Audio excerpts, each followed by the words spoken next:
Dr. Barry Morris, Vice Provost of Strategic Initiatives, here so that he can introduce Mr. Farooq Kathwari from the White House AAPI Initiatives.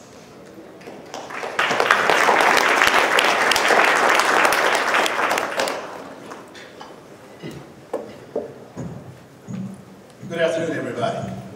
Good afternoon. As Dr. Gal said, I'm Vice Provost here at Kennesaw State University, and also as Provost Ken Harmon mentioned this morning, we're very proud about the work that we do here in terms at Kennesaw State University in terms of our international work. My work as Vice Provost for Strategic Initiatives involves largely a wide range of formulation of strategy and execution of strategy at the university level. A key element of that strategy over the last several years, half-decade or so, has been comprehensive campus internationalization, global learning, global engagement, to become a leader in those areas, a national and international leader. And one of the things that we're most proud of at Kennesaw State is that we've accomplished a lot of that goal. We're still working at it. What you're witnessing today in terms of this conference that Dr. Gao and her colleagues have put on and are putting on is an example of what's happening at Kennesaw State University on a regular basis, and we're very proud of that, and I want to congratulate her, as many of you have already done so, so let me also extend my public congratulations to you. My task right now is to introduce our next speaker.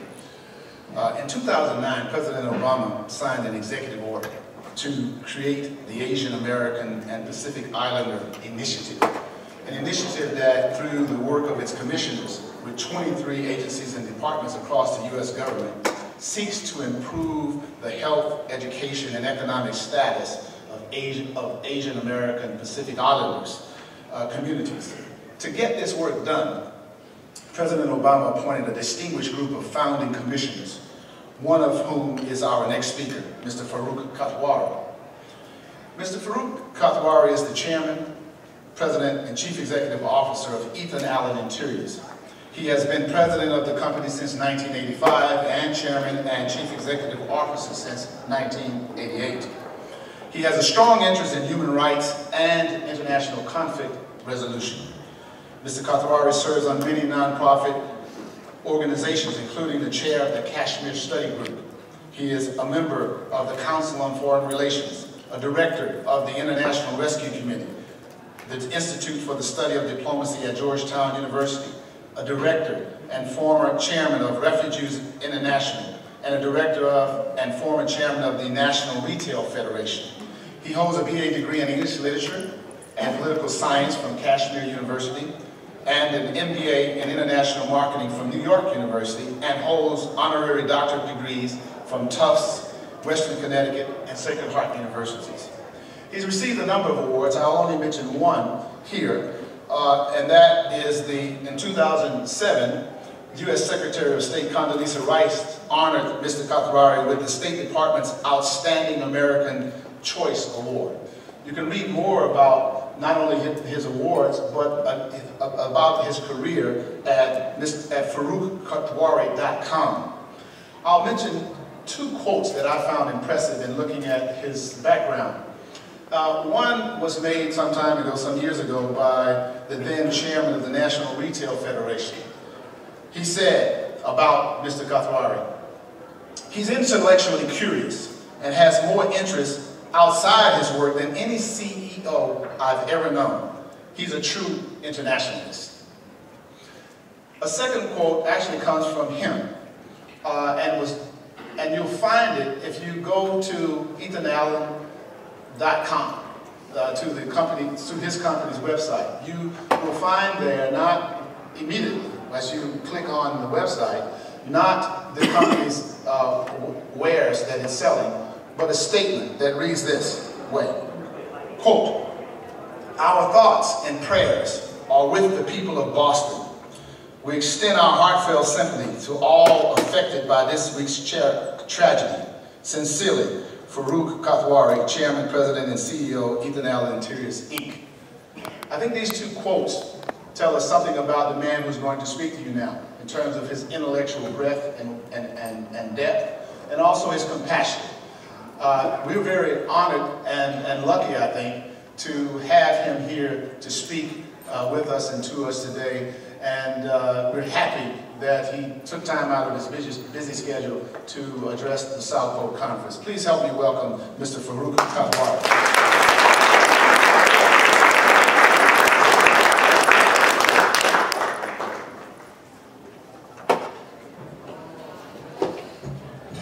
Well, thank you, Barry, for this, for introducing me the way you've done. Now, I know time is limited, so we got to cover, I know at 1 o'clock we got to move on.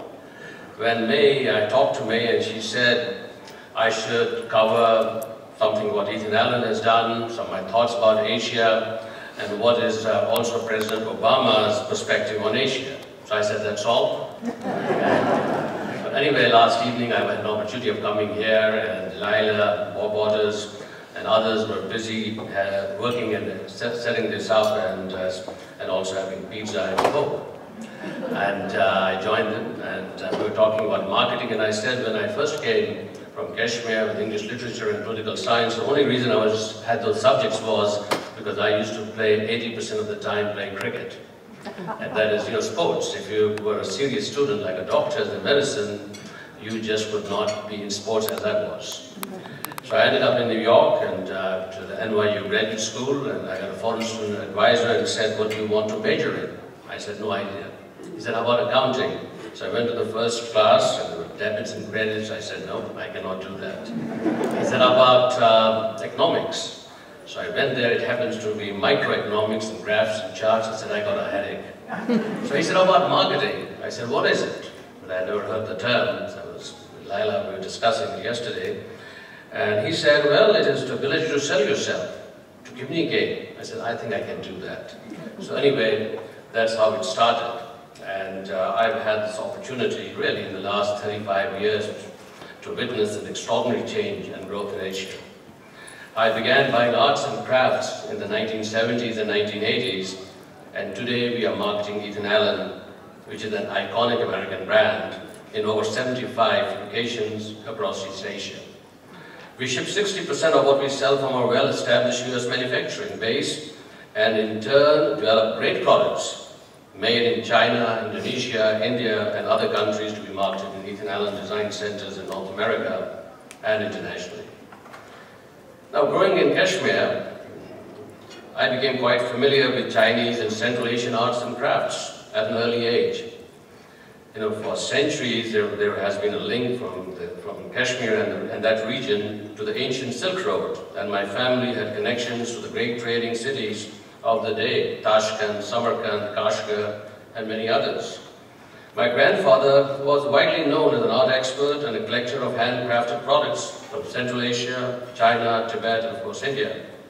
He established an arts emporium. My other grandfather was an accomplished scholar, as well as a respected merchant of Pashmina, a fine wool fabric from the goats of the Pashmina goats, native to the high plateaus of Kashmir, Central Asia, and China. As I said, I left Kashmir for the United States at age 20. I attended night school at New York University, and during the days I was working at an envelope printing company in downtown Manhattan, and later by accident I ended up on Wall Street.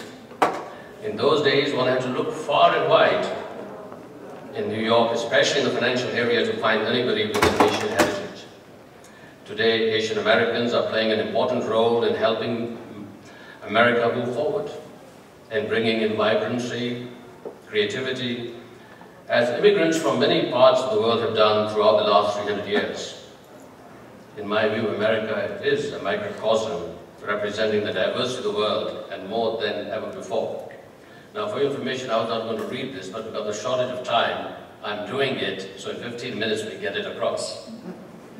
Now, after I had been in the United States for several months, my grandfather shipped me 12 wicker baskets filled with Kashmiri arts and crafts. He told me to sell them and send back the cost of the products. I live in one-room apartments, so I had to understand logistics, where to keep them and all that, but Ethan Allen was one of my early customers. And about a year later, I was able to convince the chairman to enter a joint venture with me to develop products handcrafted products from different parts of the world, especially Asia. In the Kashmir region, of course, I was involved with organizing a very well-managed crafts operation, which at one time encompassed more than 5,000 artisans. At first, we worked with sources in many parts of India, and it wasn't long before we had the opportunity to establish relationships with other parts of Asia, especially China, Korea, Indonesia. As you mentioned, I had an opportunity actually in 1975 to go to China first time. And China in 1975 was quite a different place from any place I'd ever visited. We stayed in the only hotel in Canton that allowed foreigners. The beds were draped in mosquito netting and there was no air conditioning.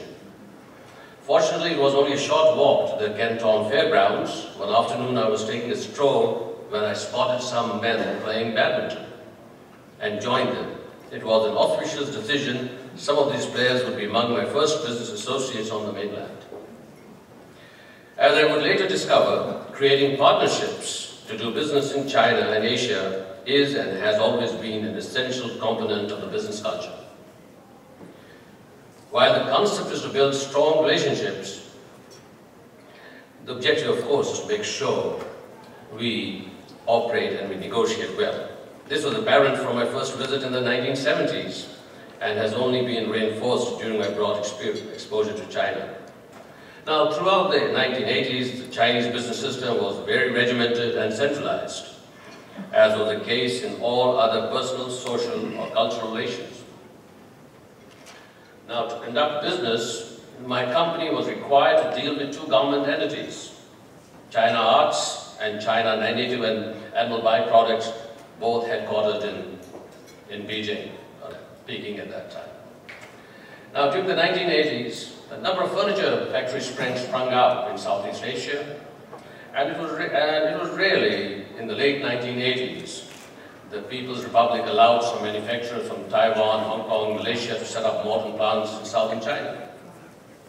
The facilities were established either in municipal parks or in large campus-style operations. Now, the rapid development of manufacturing in Asia caught many by surprise. Discipline and entrepreneurial attitude and the willingness to invest in modern technology combined with the large labor force and low wages resulted in a major competitive advantage for China and other East Asian countries. The era of globalization and commoditization hit the American furniture industry like a tsunami. Not dissimilar to the experience of many other industries like textiles, shoes, electronics, housewares, and hardware. And the US furniture manufacturing started closing. In the course of a decade, thousands of retailers, many small and family-operated, went out of business, replaced by larger, big-box retailers. We too had to address the pressure that Ethan Allen manufacturing posed to the future of our operations. The easy option was to join the crowd and give up our manufacturing in the United States. That was the easy way out. We had an 80-year history of manufacturing, proximity to our Appalachian hardwoods, and a skilled labor force, and we also recognized that the affluent Asian consumer would also have preference for European and American branded products. It had to be available. It was essential to extend our presence in Asia itself. Today, we have established retail presence in Korea, Japan, the Philippines, Japan, and Thailand. Our opportunity to expand in China came in 2000 when the chairman of a medium-sized China-based furniture manufacturer approached us. I was impressed with the chairman and his associates. They were and are the face of the new China and Asia. My earlier interactions played an important role. In all these countries, as I said, strategic alliances, partnerships is important. The chairman wanted to establish an Ethan Allen type of a retail network in China. And I did not have many people. I asked him how would he do it, and he said, show us what needs to be done, and we will do it. And they did it. Now, competing with Asian and other emerging countries has come with challenges. For example, our labor costs, including health and other work-related expenses, are high. Our taxes are higher. Moreover, in East Asia, especially in China, the state enterprises work very closely together. The government's investments in infrastructure, low-cost energy, and especially consolidated and simplified tax structures are all designed to make their businesses more competitive and certainly more profitable than American companies. Regardless, we are determined to maintain a strong manufacturing presence in the United States. We hope that other American enterprises will join us in pursuing this vision. We still produce more than 70% of our products in North America. Furthermore, over 60% of the Ethan Allen products being sold in China, other East Asian countries, and other parts of the world are made and shipped from our workshops in the United States. Now, reflecting back on my initial visits to Asia, East Asia, and of course, before that, I was aware of the South Asia. Some 35 years back, it's clear that the new Asia is bold, determined, disciplined, and entrepreneurial. In the West, the entrepreneurial spirit comes to us easily, but maintaining our discipline is sometimes a challenge. In Asia, but especially East Asia, discipline is the framework, and the challenge is to innovate. What we can learn from each other will lead to success for all. Now, in my role as a member of the President's Commission of Asian Americans and Pacific Islanders, my perspective is that we as Americans and Asians stand at a moment of profound transformation in the ties across the Pacific. I'm not talking about the crisis which preoccupy us, North Korea, the North and South China Seas, Taiwan, the India-China border, India-Pakistan relations, and Afghanistan. The greater challenge we face is to rethink the way we all relate to each other, how we manage our differences, and how we increase our opportunities. Many argue that the United States has seen its best days and will decline as an Asian Pacific power. I do not believe this. We are a nation on the rise. Our economy is recovering. New energy sources are being found. New information technologies and biotechnologies are being discovered and adapted. New ways of doing business are being defined. The dollar will continue to be a reserve currency for years to come. We are growing stronger again, and for all these reasons, will continue as an important partner with Asia. Recognizing his responsibility to protect the interests of the United States and advance our prosperity, President Obama has been right to put special emphasis on our ties to Asia. He is not, to my way of thinking, calling for American disengagement from any other part of the world, nor is he articulating a military-first policy. Instead, the President is talking about giving Asia special priority and applying our political, diplomatic, economic, and military capabilities in fresh and imaginative ways. America's objective is also to help in maintaining peace in the Asia-Pacific region and to understand the balance of power between the great powers, or the great nations. There is a debate that the greatest challenge to American statesmanship is our relationship with China. We believe there is ample room in the Asia-Pacific area for the United States and China to coexist and respect each other's interests. We need to develop common approaches to many challenges faced by countries in Asia. As Asia becomes a more important player on the modern global economic and political stage, we welcome the benefits and the changes that come with it.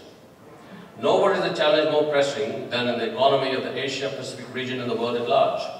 It is natural that Asian countries do not want to compromise their sovereignty and will seek to maintain ties with the United States to preserve their independence and freedom of action. China itself and the nations of Asia welcome American economic involvement as investors and in business partnerships.